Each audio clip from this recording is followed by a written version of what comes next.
Scotty Garnell Morrow spent nearly 20 years on Georgia's death row, his life ticking down in a concrete cell until the state strapped him to a gurney and ended it with a lethal injection. But the horror that sealed his fate began in a blood-soaked kitchen on December 29, 1994, when, in a jealous frenzy, he beat his ex-girlfriend Barbara and Young senseless, dragged her by the hair, and fired a bullet into her skull at point-blank range, right as her 5-year-old son hid trembling behind the door, watching his world shatter. To grasp how a boy from rural Georgia became that monster, we have to rewind to the shadows of his childhood, where the first cracks formed. Hit that like button and subscribe to be part of our growing community. Also, drop a comment telling us where you're watching from as we dive into this chilling story. Scotty Garnell Morrow came into the world in 1967 in the humid lowlands of Barrow County, Georgia, a place of dusty backroads, shotgun shacks, and families scraping by on factory wages and farm scraps. His mother, Betty Bowles, was a tough, wiry woman in her early 20s, working odd jobs to keep the lights on, her dreams as faded as the peach orchards that dotted the landscape. Scotty's father? A ghost of rage more than a provider. By the time Scotty was 3, the house echoed with screams and thuds that no toddler should know. One night, he watched wide-eyed from his crib as his father pinned Betty to the floor, stomping her belly with boot heels until blood pooled beneath her. She miscarried that evening, the loss carving a silent wound into their home. Scotty didn't have words for it yet, but the fear lodged in his tiny chest like a splinter, whispering that love could turn lethal in a heartbeat. Was this the seed of his own fury? Or just the first lesson in a curriculum of pain? Hold that thought, because escape was coming, but it wouldn't save him. Betty couldn't take it anymore. She fled the marriage, bundling little Scotty and his half-siblings, brother Travis Fowler and sister Deborah Morrow, into whatever beat-up car she could borrow. They bounced between relatives' homes, a nomadic shuffle through Georgia's underbelly, where poverty bit as hard as the mosquitoes in summer. Money was a myth. Meals were whatever Betty could stretch from food stamps or church handouts. Scotty learned early that hunger wasn't just empty bellies. It was the gnaw of shame when kids at the corner store teased him for his threadbare clothes. School? A battlefield from day one. He started kindergarten in a cinder block building in Winder, Georgia, but the letters and numbers blurred under the weight of his home chaos. Teachers noted the bedwetting that soaked his sheets night after night, a secret cry his body couldn't hush. Bullies smelled weakness like blood and water, chasing him home after class with taunts and fists. Crybaby Scotty, they'd jeer, pelting him with gravel until he learned to run faster than feel. But running only got you so far. By age 6, Scotty was already swinging back, small scuffles in the playground dirt, a chipped tooth here, a bloody nose there. Petty stuff, sure, but each fight chipped away at the boy he might have been, forging a shell of anger around his heart. What if someone had seen the hurt beneath the bravado? We'll circle back to that. Desperate for a fresh start, Betty packed them up again when Scotty was 7. They headed north to the concrete jungle of New York and New Jersey, crashing with a distant family member named Earl Green. It should have been sanctuary. Instead, it was hell's anteroom. Earl, a hulking man with a predator's grin, waited until Betty was out scrubbing floors or waitressing late. Then he'd lure Scotty to the basement, cold stairs creaking under tiny feet, with promises of candy or toys. What followed were rapes, repeated and raw, shattering the boy's trust in the world. Scotty froze through it all, his mind splintering like glass under a hammer, dissociating to survive. Nights blurred into days. He wet the bed worse than ever, his small body betraying the terror he couldn't name. Betty suspected something. Whispers from neighbors, Scotty's haunted stairs, but shame silenced her, and Earl's charm kept the roof over their heads. For a year, the basement became Scotty's private nightmare. Then, one dawn, Betty caught a glimpse of the devil in Earl's eyes. She bolted again, this time back south, but the damage was etched deep. Scotty, now 8, carried invisible scars that would fester for decades. How does a kid process violence? It was June, and Scotty, then 27 and hauling freight for a living, crossed paths with Barbara and Young at a local hangout in Gainesville, Hall County. She was 25, a single mom with a quick laugh and warm brown eyes that seemed to see right through a man's bluster. Barbara worked nights at a textile mill, scraping together enough to raise her 2 boys, 5-year-old Christopher, all energy and curiosity, and 8-month-old Devontae, still wobbly on his feet. They clicked fast over shared cigarettes and stories of small-town survival, the kind that made strangers feel like old friends. By July, they were official: dates at drive-ins, lazy afternoons at the lake, Scotty even playing gentle giant with the kids, tossing a ball with Christopher while Devontae gummed on his shirt collar. For a few golden weeks, it felt real, Scotty softening around the edges, whispering promises of a steady life. But shadows crept in early. Jealousy flared over nothing. A lingering glance from a coworker, a late shift that ran long. Scotty's grip tightened, his words sharpening into accusations. "Who's he?" he'd demand, scrolling through her phone like it held state secrets. Barbara brushed it off at first, chalking it up to his rough edges, but the bruises started small, a shove here, a slap there, hidden under long sleeves. By November, the cycle had worn her down. Fights exploded over dinner plates. Scotty's voice boomed through the thin walls, waking the boys in tears. She ended at mid-December, packing his things into a cardboard box and changing as a the man locks. and had "I a can't hard do this time anymore," not copying she what he told him, witnessed every her man voice do to steady his but her mother. hands He shaking. dropped out of school. Scotty stormed out, vowing he'd change, but the rejection festered like an open wound. Was this the spark that would finally ignite the powder keg? The holidays passed in a haze of forced cheer, but by late December, Scotty's calls turned desperate, then dark. On Christmas Eve, he showed up drunk at her door, flowers in one hand, bottle in the other, begging, then bellowing when she shut him out. Neighbors heard the threats. "You think you can just walk away?" Barbara filed a police report that night, her first and last, but fear kept her from pressing charges. She just wanted peace for her boys. Little did she know, peace was the one thing Scotty couldn't let her have. The morning of December 29th, 1994, dawned cold and gray over Gainesville, the kind of chill that seeps into your bones. Barbara, off work for the holidays, was in her cramped kitchen at the modest brick house on Poplar Springs Road, a rental with peeling paint and toys scattered like landmines. Her friend Tanya Rochelle Woods, 23 and full of life, had dropped by with her toddler for coffee and girl talk, the easy kind that stitches up frayed days. LaToya Horn, another close pal from the mill, was there too, her laughter cutting through the steam of percolating Folgers. The kids played nearby, Christopher building block towers on the linoleum, Devontae cooing in his high chair, oblivious to the storm brewing outside. It was just past 9:52 a.m. when the phone rang. Scotty, his voice slurred with hangover and hurt, demanding to speak to Barbara. Her sister picked up, firm as steel. "Leave her alone, Scotty. It's over." He hung up, fury boiling over, and climbed into his white Ford pickup, the engine roaring like a beast unchained. The 20-minute drive from Barrow County blurred in a red haze. By 10:15, he was pounding on her door, uninvited and unwelcome. Barbara let him in. Maybe out of pity, maybe exhaustion, not knowing it was the worst mistake of her life. The kitchen erupted in chaos the second he stepped inside, his eyes wild, scanning the room like a cornered animal. "Who are these bitches?" he snarled, spotting Tanya and LaToya. Tanya, never one to back down, stepped forward. "You need to leave, Scotty. Now." That was the match. Scotty's hand flew to his waistband, yanking out a loaded 9mm Beretta pistol he'd bought black market months back. Just for protection, he'd always said. The first shot cracked like thunder, slamming into Tanya's abdomen at point-blank range.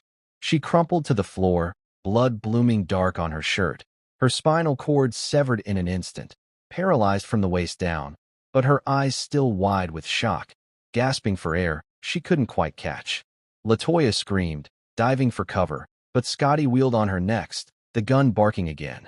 Bullet tearing through her arm, shattering bone and tendon. Panic exploded. Devontae wailed from his chair, dishes shattered on the tile.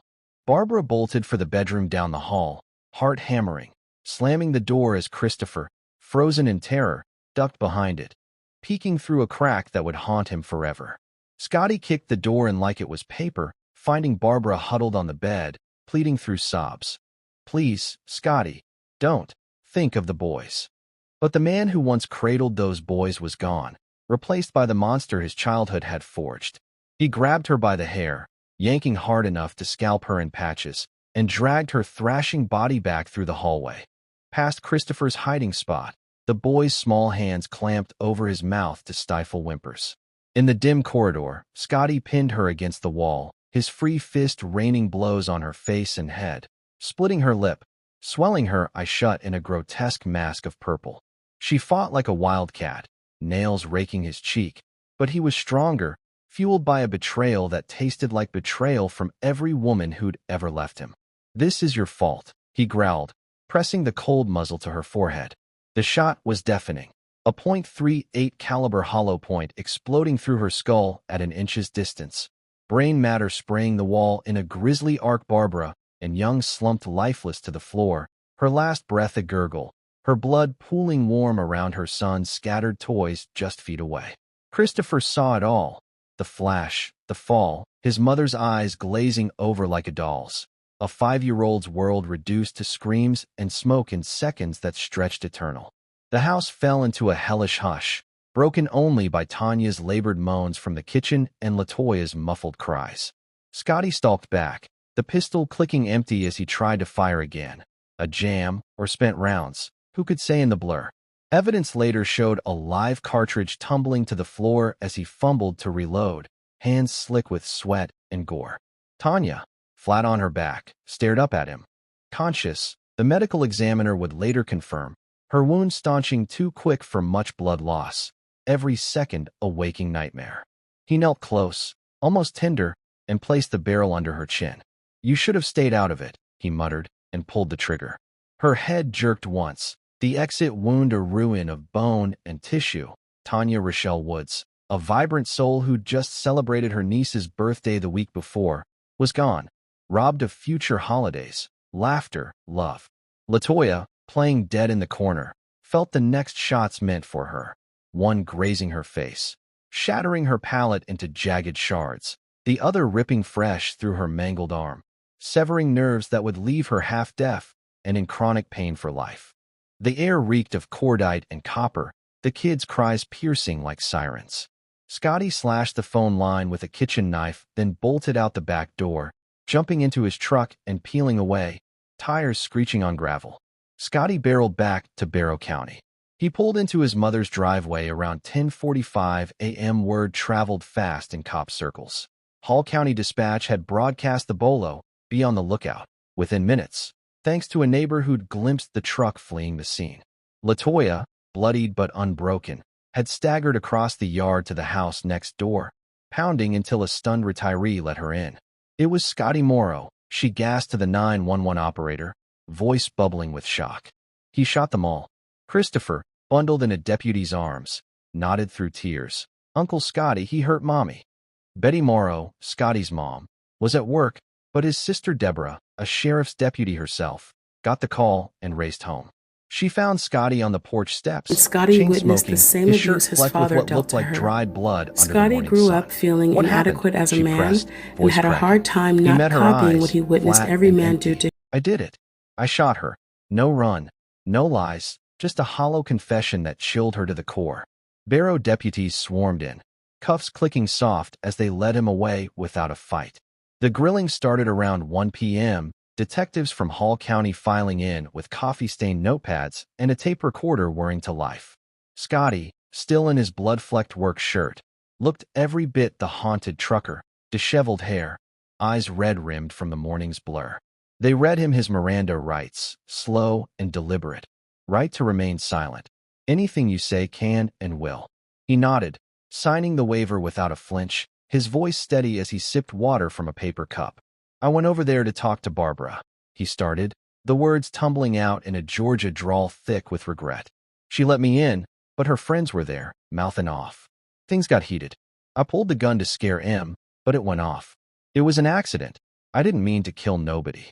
Detectives leaned in, probing gentle at first. "Why the 9:52 a.m. call from your house phone?" "Just checking on her," he shrugged. But phone records, pulled quick from the mill switchboard, nailed the 9-minute chat where Barbara's sister warned him off. "Why drag her by the hair, beat her bloody? She fought me, scratching like a cat. I lost control. And Tanya? She wouldn't shut up, kept coming at me. I shot to stop her, that's all." By hour 2, the accident tail frayed.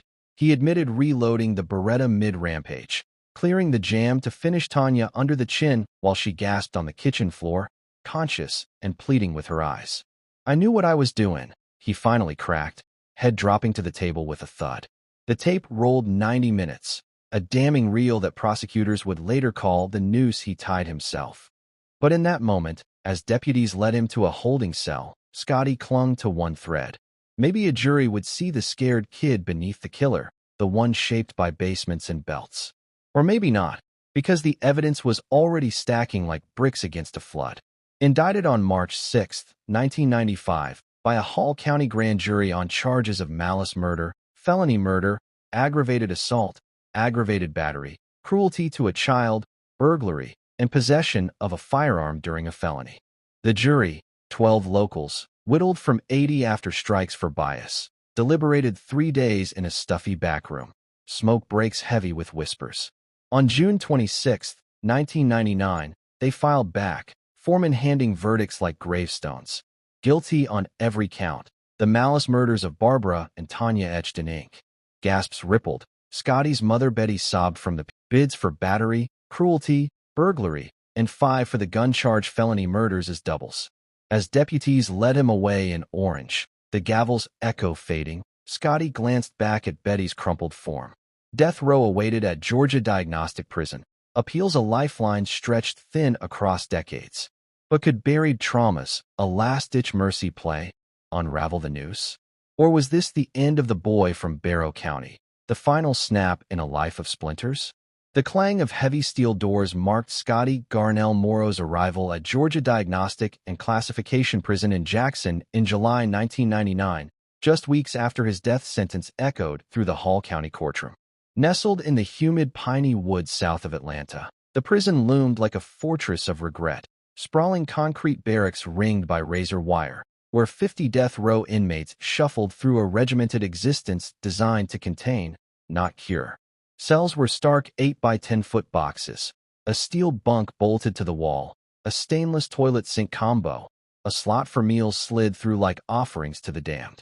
No windows to the outside world, just the fluorescent hum and the distant shouts of G-Unit. The general population winged bleeding frustration into the night.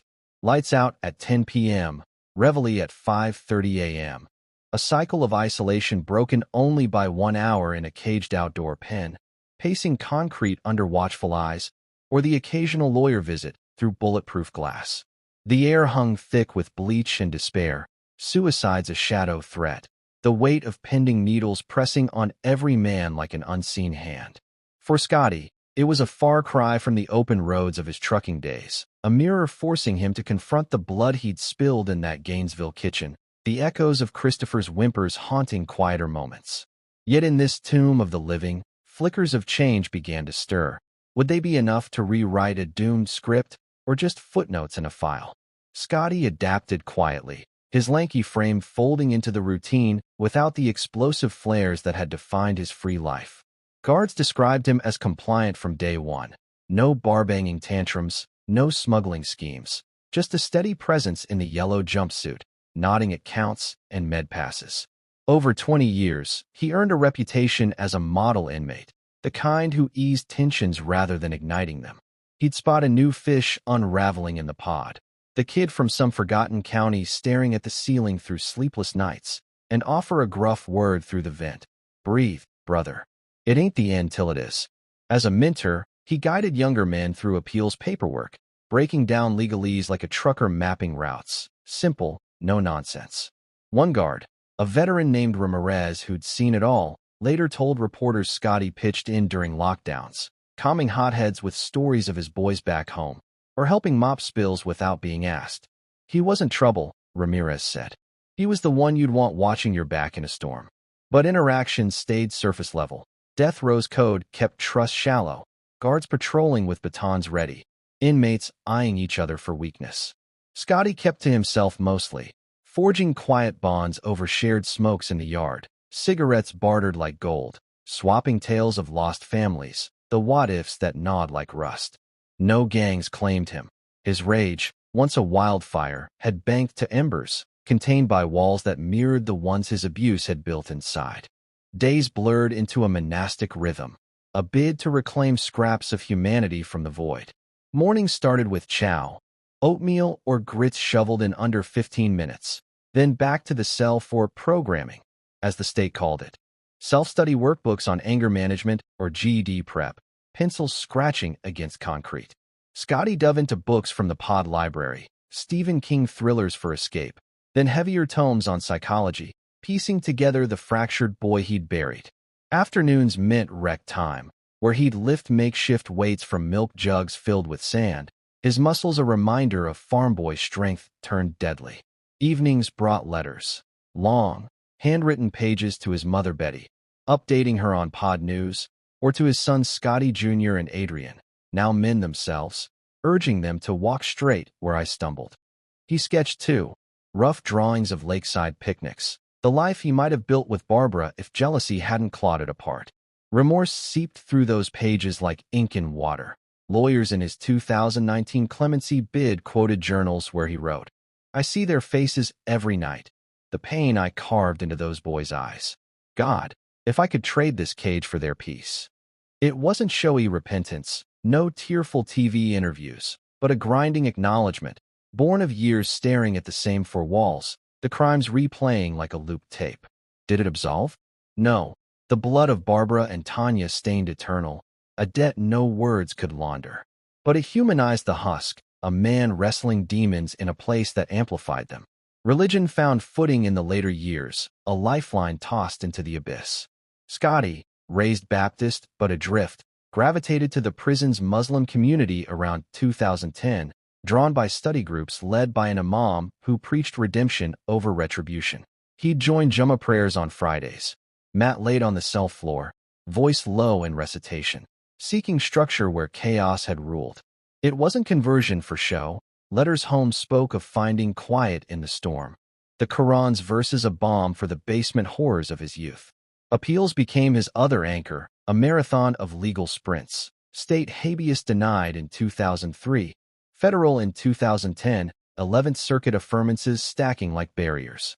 By 2018, his team hammered intellectual disability claims, tying low IQ scores to the rapes and beatings, but courts swatted them down, cold finality in black robes.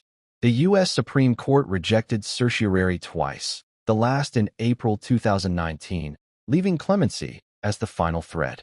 His lawyers painted a portrait of transformation. The mentor who'd talked a suicidal inmate off the ledge, the helper who'd organized pod cleanups. The Georgia Board of Pardons and Paroles reviewed it all May 1, 2019, files thick as Bibles, then denied, the gavel's echo sealing fate. Scotty took it in stride, reportedly telling his attorney, "It's in God's hands now." But as the clock ticked toward May 2nd, the weight pressed harder. Last visits with Betty, her hand pressed to glass, tears tracing lines on both sides. A final call to his sister Deborah, voices cracking over, "I love yous." The pod hushed that night, inmates trading whispers. Would the needle come, or one last stay? Dawn broke heavy. The walk to the death chamber, a 20-yard march past silent cells, the air electric with what-ifs. Strapped to the gurney under harsh lights, for lines snaking cold into veins, Scotty faced the witnesses. Families of the lost on one side, his kin on the other. The imam leaned close, murmuring a prayer of peace. "I love you, brother." Scotty's lips curved faint. "I love you too." Then, to the room, his voice steady through the microphone. "I'd like to give my deepest and sincere apologies to the Woods family and the Young family. I hope y'all can find peace. To LaToya, I'm so sorry. To my friends and family, forgive me for the hurt. I love you all." Pentobarbital flowed at 9:05 p.m., his chest rising slow, eyes fluttering shut by 9:38. Official end, but the ripples? They lingered, a question mark on Mercy's door. In the end, Scotty Garnell Morrow's story leaves us staring into the abyss. Does a lifetime of abuse and a decade of quiet amends tip the scales against two stolen lives? Or does the needle deliver the only closure some wounds demand?